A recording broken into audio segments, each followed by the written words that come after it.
로마서 8장 31절에서부터 39절까지 말씀이 되겠습니다. 로마서 8장 250쪽 성경 로마서 8장 31절에서부터 39절 말씀입니다.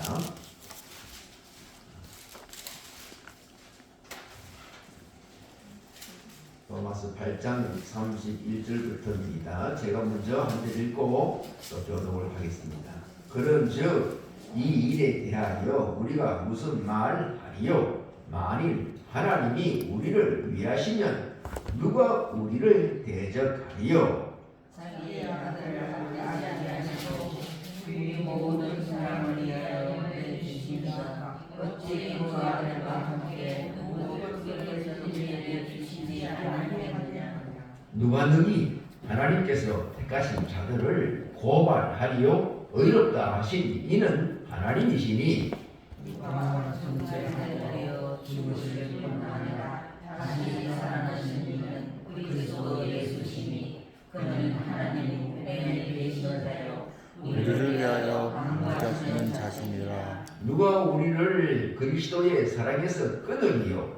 환난이나 곤고나 박해나 비근이나 적신이나 위험이나 칼이랴.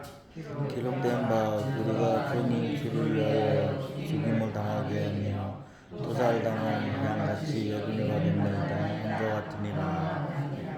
그러나 이 모든 일에 우리를 사랑하시는 이로 말미암아 우리가 넉넉히 이기느니라. 내가 확신하노니 사망이나 생명이나 천사들이나 권세자들이나 현재의 일이나 장래일이나 능력이나 나같이요 높음이나 깊음이나 다른 어떤 피조물이라도 우리를 우리 주 그리스도 예수 안에 있는 하나님의 사랑에서 끊을 수 없으리라. 아멘.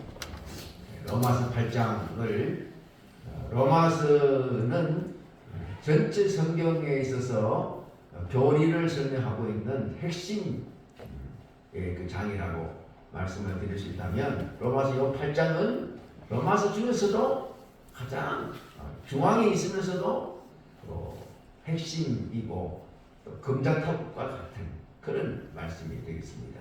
왜 그러냐면 로마서 7장까지는 사도 바울이 죄의 몸에서 해방될 수 있는 길이 없다는 것을 깨닫습니다. 오라 이 곤고한 나의 오마, 내 마음 안에서 내 몸 안에서 한편에서는 의로운 마음이 있고 하나님을 사랑하는 마음이 있고 또 믿음으로 살려고 하는 마음이 있는가 하면 또 한편에서는 죄의 욕망이 나를 계속해서 나를 넘어뜨린다는 것입니다. 죄 짓게 만든다는 것입니다. 화나게 만든다는 것입니다. 실망하게 만들고 절망하게 만들고 두렵게 하는 그런 그 세력들이 내 안에 있는 것입니다. 그 내 안에 있는 그 세력이 어디에서부터 시작되느냐, 어떤 존재로부터 시작되느냐 하면 죄라고 하는 것입니다. 죄가 내 안에서부터 나를 못 살게 하는 거예요. 특별히 못 살게 한다고 하는 이 의미는 의의 이 소망, 의의 그 의로운 마음, 믿음으로 살려고 하고 하나님 뜻대로 살려고 하는 이 성령의 마음을 방해해야 한다는 거예요. 그래서 방해해가지고 그렇게 말씀대로 못 살게 만드는 거예요. 기분 나쁘게 만들고 자존심 상하게 만들고 혹은 또 여러 가지로 걱정하게 만들고 염려하게 만들고 그런 그 죄의 모습들이 계속해서 내 마음에 일어나서 내 마음이 평강하지 못하고 하나님 나라가 이루어지지 않게 하는 이 싸움의 상태가 내 안에 계속 있다는 것입니다. 그런데 문제는 뭐냐? 사도 바울의 그 고민이 뭐냐 하면 로마서 7장까지는 싸워서 이기면 좋은데 이길 수가 없다는 거예요. 여러분 자기 자신을 못 이깁니다. 내가 못 이깁니다. 내 욕망이 막 일어나면 그거를 못 견딥니다. 뭐 다른 거는 고사하고라도 여러분 생각해 보세요. 화날 때 화를 자기가 자제한다는 것은 참으로 어렵습니다.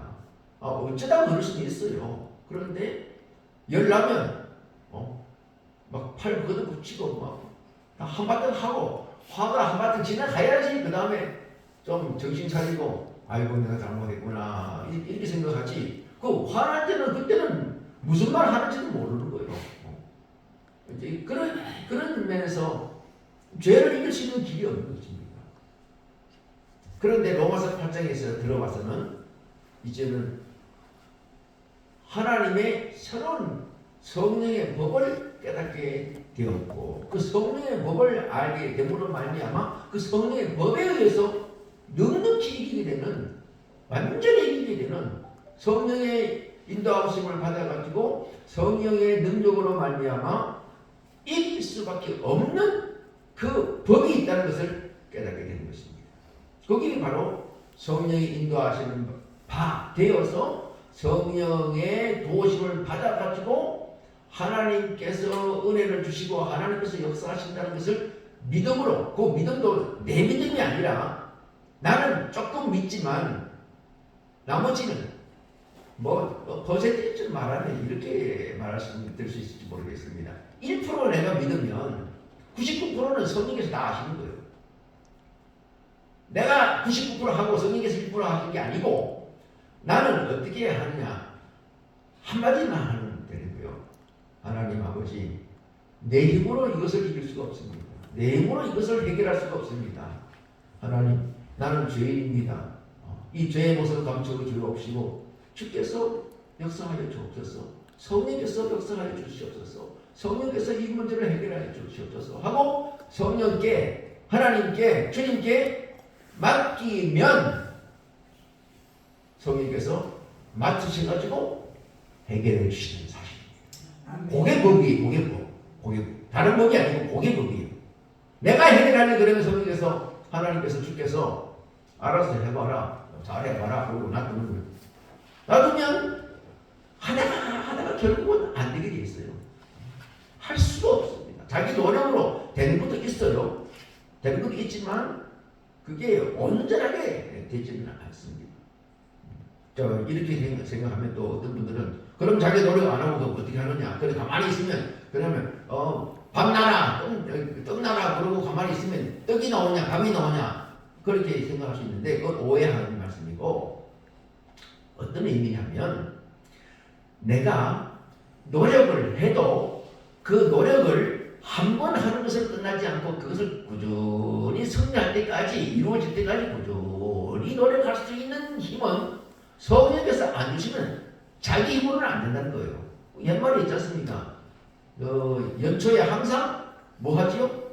결심. 이번에는 담배 끊으리라. 금년 착 써놓고 여기도 써놓고 저기 써놓고 다 했는데 며칠밖에 못 간다고요? 작심 3일.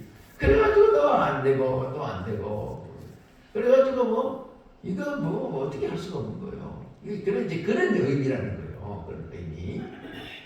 그런 의미뿐만 아니고 우리가 믿음 생활을 할 때에 이 영적인 그 존재인 그 마귀와의 싸움은 우리가 100%합니다. 마귀를 이길 수 있는 길이 없어요. 우리가 무슨 힘으로 마귀를 이깁니까? 그 베드로도 마귀에게 판판에 넘어갔고요.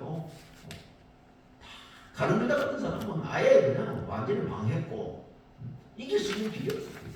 그래서 이 마귀를 이길 수 있는 길은 누구의 도우심을 받아야 된다고요? 하나님의 도우심을 받고 주님의 도우심을 받고 성령의 도우심을 반드시 받아야 승리할 수 있음을 믿습니다. 아멘. 그럼 영적 싸움에서는 말할 것도 없는 것입니다. 그런 면에서 생명의 성령의 법이 뭐냐 하면 비록 우리는 할 수 있는 일이 아무것도 없다 하더라도 내 마음만큼은 믿음을 지킬 수 있기 때문에 내 마음에서 나의 소원을 하나님께 부탁하는 것입니다. 하나님께 기도하는 것입니다. 하나님께 내 마음의 소원을 아뢰는 것입니다. 주님 도와주세요. 나 안 됩니다. 나 혼자 못합니다. 나 이 문제를 해결할 수 없습니다. 하고 주님께 맡겨놓으면 성령께서 그 문제를 맡으셔서 일하실 때에 우리는 성령께서 일하시는 성령의 인도하심을 받아서 동행하기만 하면, 동참하기만 하면, 성령과 함께 협력하기만 하면, 같이 일하기만 하면 성령께서 승리하시도록 우리를 승리의 자리로, 승리의 보좌로 우리를 인도하신다는 사실입니다. 그래서 우리는 그런 면에서 그게 성령의 법을 우리가 알고 맡겨야 됩니다. 온전히 맡겨야 됩니다. 완전히 맡겨야 됩니다. 왜 이게 이제 맡긴다고 하는 의미가 있느냐? 왜 맡긴다고 그런 말을 하게 하느냐 하면, 오늘 성경에 보면 이런 말씀이 있어요. 32절에 제가 너무 또 참 제일 좋아하는 말씀 중에 하나인데, 자 32절 로마서 8장 32절 뭐지요? 시작. 자기 아들을 아끼지 아니하시고 우리 모든 사람을 위하여 내주신 이가 어찌 그 아들과 함께 모든 것을 우리에게 주시지 아니하겠느냐. 아멘. 자기 아들을 아끼지 아니하시고 우리를 위하여 내주신 이가 어찌 그 아들과 함께 우리에게 이 모든 것을 주시지 아니하시겠느냐. 이거 아니하시겠느냐라고 하는 말은 강한 긍정이에요. 강한 긍정. 당연히 주신다. 당연히 주신다 하는 말씀입니다. 자, 여기서 내주신 하나님이 자기 아들을 아끼지 아니하고 내어주다라고 하는 이 말, 요 말이 맡긴다는 거예요. 위임한다는 거예요. 맡긴다. 완전히 몽땅 맡긴다는 거예요. 그러니까 몽땅 내주는 거예요. 그래서 완전히 예수님께서 십자가에 죽도록 다 줘버린다는 거예요.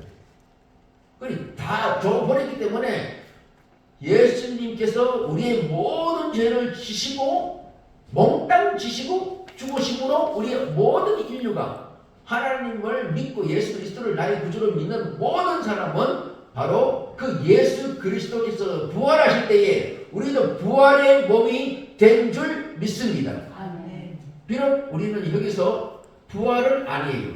우리 살아있어요. 지금 있기 때문에 부활은 아니지만 앞으로 이 믿음을 가지고 부활의 몸을 입을 것입니다.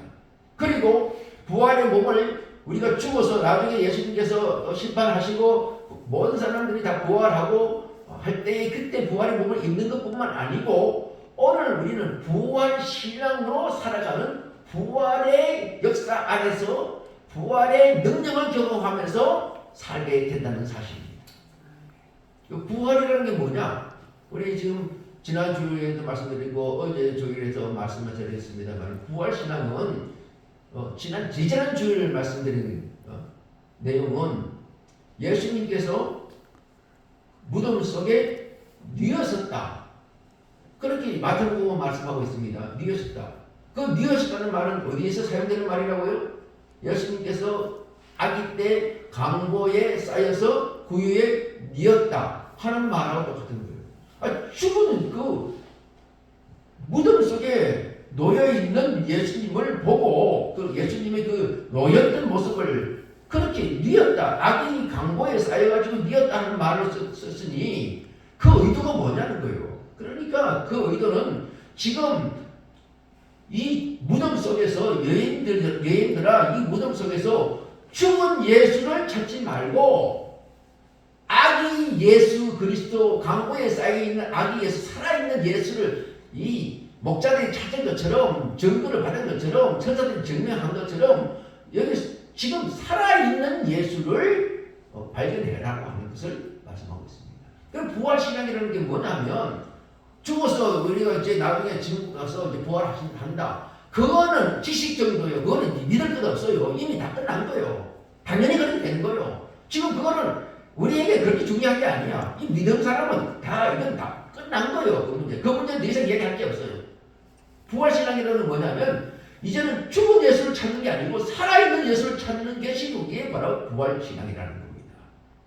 과거를 찾지 말고 과거에 이렇게 매여있는 것을 찾지 말고 과거에 매여서 내가 이랬니 저랬니 그리고 내가 상처받았니 혹은 또 여러 가지 원한이 쌓여 있고 하는 그런 과거에 대해서 자꾸 우리 마음을 두지 말고 미래 앞으로 하나님께서 하시는 일 거기에다 초점을 맞추는 거예요. 그게 바로 부활신앙인 줄 믿습니다. 그리고 부활신앙은 내가 지금 나이가 많고 연약하고 시골이고 뭐 병도 없고 나는 아무것도 몰라요 하고 가만히 있고 난 못한다 하는 사람은 그건 부활신앙이라고 할 수 없는 거예요. 부활신앙은 비록 그래도 이렇게 말을 하게 되는 거예요. 주께서 함께 하시고 말씀하시고 은혜 주시면 하겠습니다. 은혜 주실 것을 기도해 주세요. 해보겠습니다. 그게 바로 부활신앙이라는 거예요. 우리 교회에서 제일 하기 싫어하는 게 뭐예요? 교회에서 제일 하기 싫어하는 거. 뭐 다른 것도 다 있지만 참 어렵고 하지만 뭐 부엌에 나가서 하는 일하는 것도 어렵고 다 하지만 뭐가 어려우냐? 뭘 싫어하느냐? 공부하라고 하면 싫어해요. 아이고 내가 학교 다닐 때도 공부 안 했는데 지금 와서 공부하라고 또 하느냐고. 성경 공부 안 하겠다고 못한다고. 그래가지고요 성경 공부를 일단 억지로 모았어요.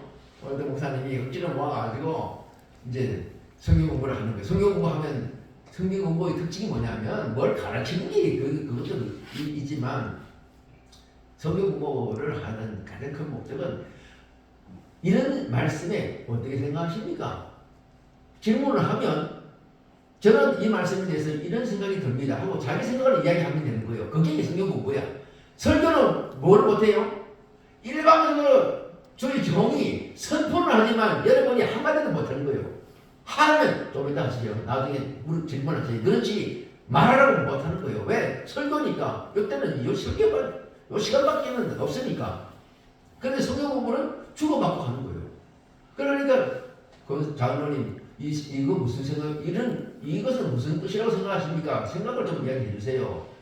권사님 이거는 무슨 뜻이라고 생각하십니까? 좀 말씀해 주세요 하면 그분들이 너무 머리 아파하는 거예요. 그래가지고 나중에 뭐라고 하냐면 목사님 자꾸 생각 묻지 마세요. 알아서 말씀하세요. 알아서 말씀하세요. 그러니까 이게 성경 공부가 어려운 거예요. 내 생각을 말을 해야 되는 거예요. 내 생각. 나는 이런 생각이 틀려도 괜찮아. 우리는 틀리면 안 돼. 절대로 틀리면 안 돼. 다 정답을 말해야 되는데 아유 어려운 거예요 그거. 그래서 오늘 우리가 이제 성경 공부를 제가 또 앞으로 하자 그럴 거예요. 그럴 때야 목사님 나는요 공부 안 했으니까 절대로 못합니다. 그러지 말고 그래 못하겠다 그런 사람은 부활신앙이 아니야. 그걸 알아야 돼. 아무리 부활을 믿는다 그래도 그 부활신앙이 아니다. 부활신앙은 뭐냐? 알겠습니다. 내가 죽더라도 내 머리가 지진이 나더라도 쥐가 나더라도 알아서 하겠습니다. 따라가서 한번 들어보겠습니다. 참석하겠습니다. 그게 부활신앙이지. 왜? 과거를 보면 안 되는 거니까. 그 다음에 두 번째 부활신앙이 뭐예요? 마가복음 부활신앙이는 뭐라고 그랬어요?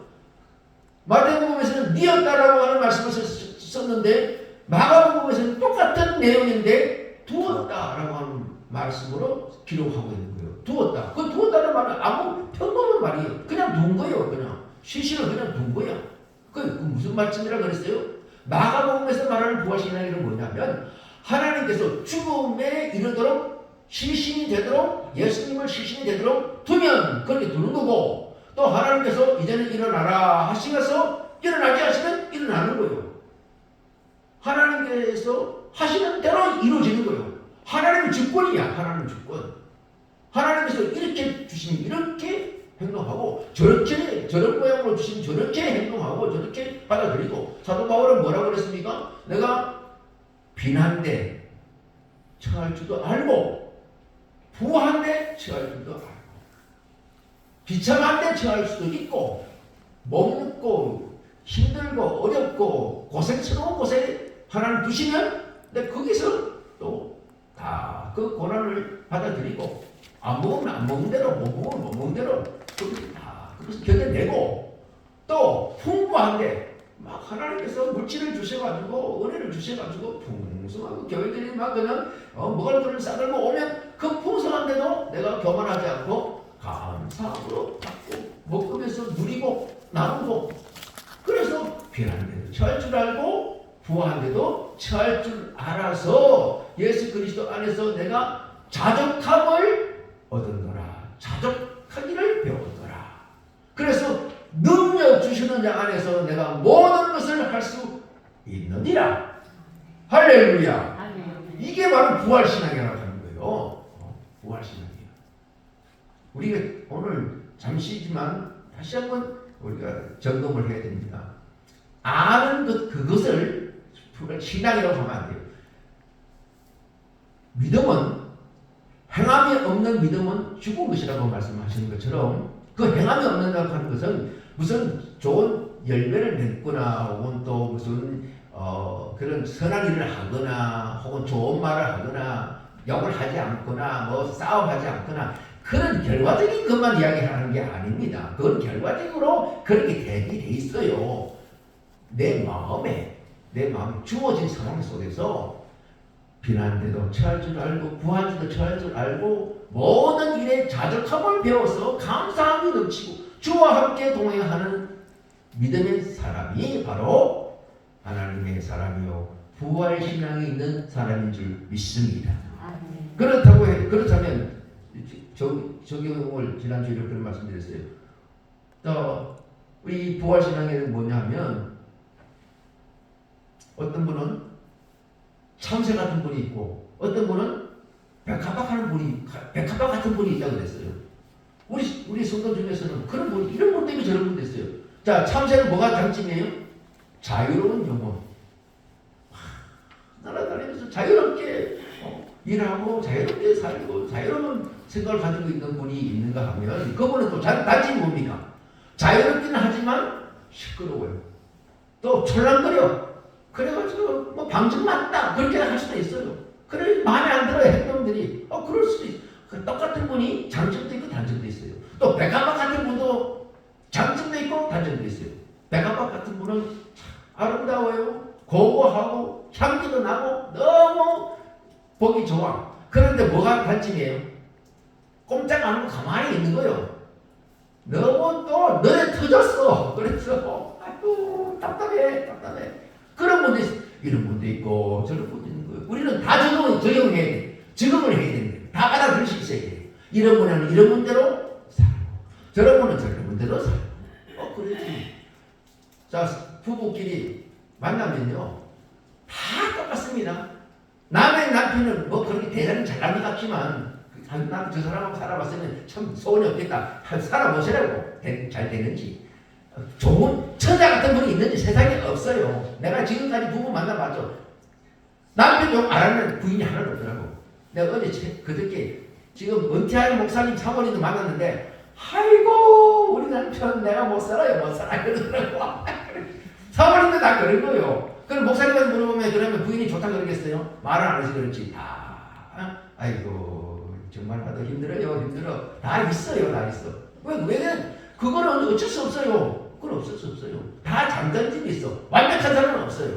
그러면 우리가 그리스도인은 어떻게 살아야 되느냐? 넉넉히 이기는 믿음의 사람, 예수 그리스도의 사랑으로 이기는 사람은 어떤 사람이냐 하면 모난 사람은 모난 대로 받아들이고 또 둥글둥글한 사람은 둥글둥글한 대로 받아들이고 비난도 처할 줄 알고 보완도 처할 줄 알고 모든 일에 넉넉하게 하나님의 사랑으로 받아들이고 사랑하고 참아주고 또 위에서기도 해주고 기다리고 하나님께 맡겨놓으면 하나님께서 알아서 가장 좋은 때 좋은 길에 좋은 방법으로 하나님께서 다 이루실 줄 믿습니다.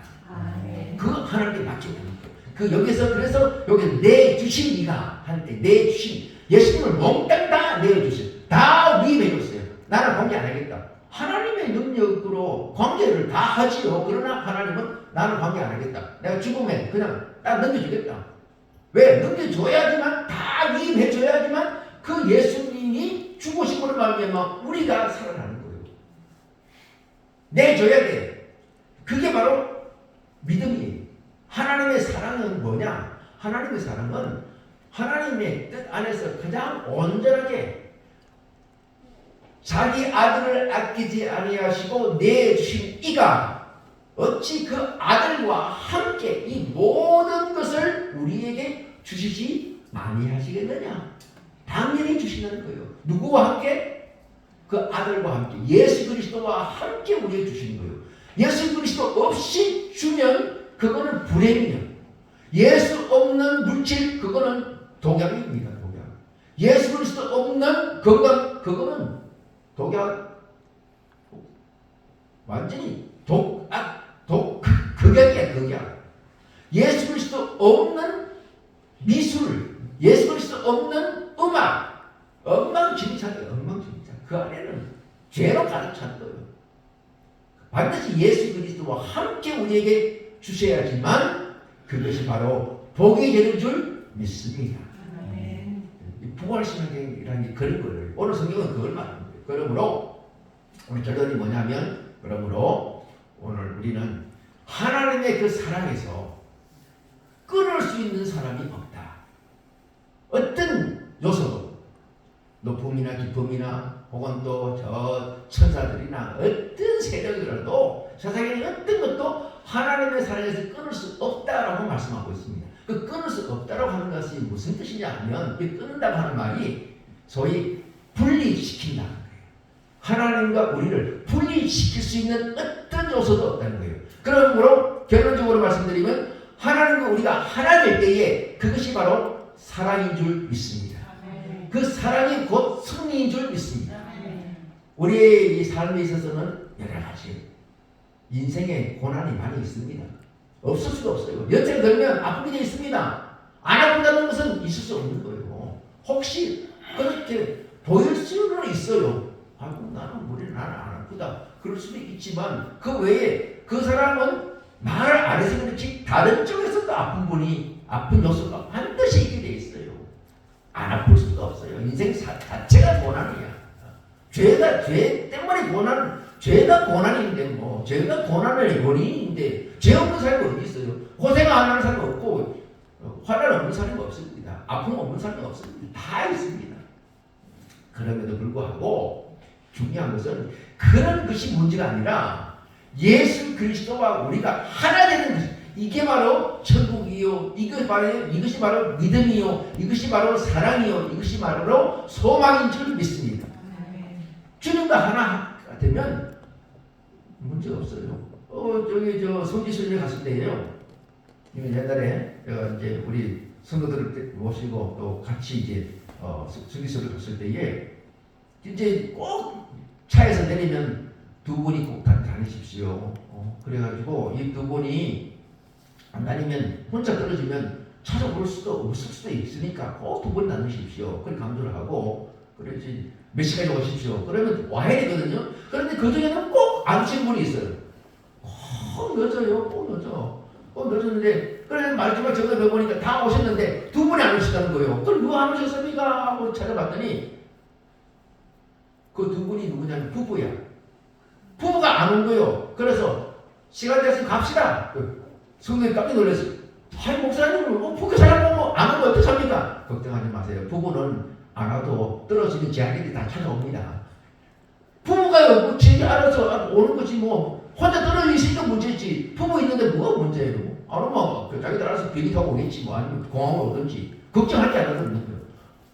둘이 한 사람 하나 되면 걱정할 게 없는 거예요.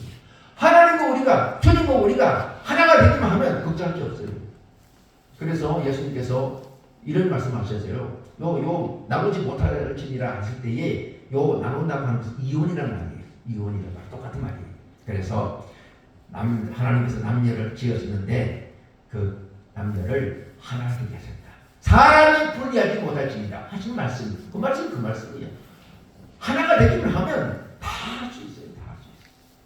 우리가 주님과 하나 되면 못할 게 없는 것입니다. 성령 안에서 능력 주신 자 안에서 다 할 수 있음을 믿습니다. 그래서 오늘 주신 말씀은 37절 마지막으로 읽겠습니다.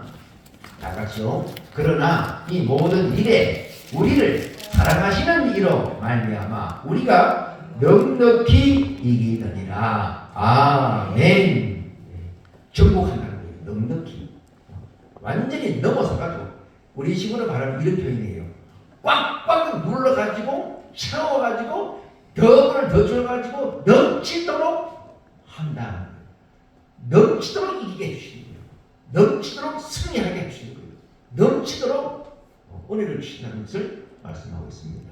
오늘 넉넉히 이기게 하시는 하나님의 능력을 믿고 믿음으로 감사와 기쁨이 넘치고 사랑함으로 인내함으로 하나님의 복음을 증거하는 우리 믿음의 하나님 나라의 기쁨이 넘치는 성령의 충만한 우리 성도들이 다 되실 줄 믿습니다. 다 같이 기도하겠습니다. 통성으로 기도하겠습니다. 오늘 주신 말씀을 생각하시면서 내게 성령께서 말씀하시고 찌르는 말씀이라든지 감사하게 하시는 말씀이라든지 깨닫게 하시는 말씀이 있으면 그 말씀이 내게 주신 말씀인데 그 말씀 보여잡고 우리 한번